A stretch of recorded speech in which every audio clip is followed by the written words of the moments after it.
गे रानी हमारे होते अब जीना गीतवा गे कि काले होई जे तो तोहार बियाह गे हमारे होते अब जीना गीतवा गे अपना माई बाप ले भी है आँख के तारा के जाने अपना माई बाप ले भी है आँख के तारा के जान करो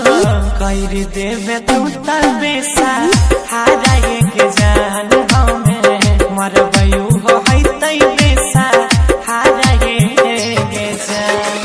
कम से कम हमर माइयो बाबू ख्याल में रख ले।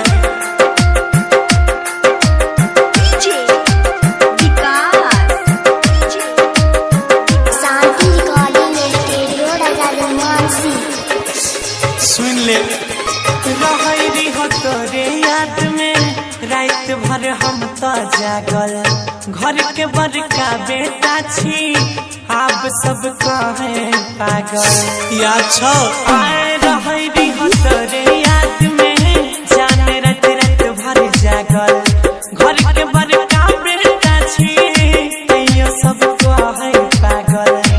जिंदा रहलो पे है तै नहीं गुजारा के जाने जिंदा रहलो पे है तै नहीं गुजारा के जाने करो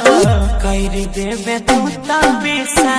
हारा के जान हमें मरबयू हो है तबे सा हारा के जान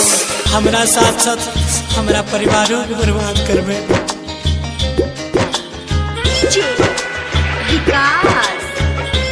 शांति रिकॉर्डिंग स्टूडियो राजा मानसी। तोरा में अब माई में इतनी अंतर रहे तोई त दई रही ताना माई खिलबई रहे खाना रहबे खुश सैया संग में तू के ना रहते बेगाना बोल गे तोई त दई रही ताना माई खिलबई रहे खाना रहबे खुश सैया संग में माई बाबू भइते बेगाना तोरा पड़ जइतो आंसू कर सारा के जाने तोरा पड़ जइतो आंसू कर सारा के जाने उनको कर देवे तू तबे सा हारा के जान गौरव राकेश मरते होते उबे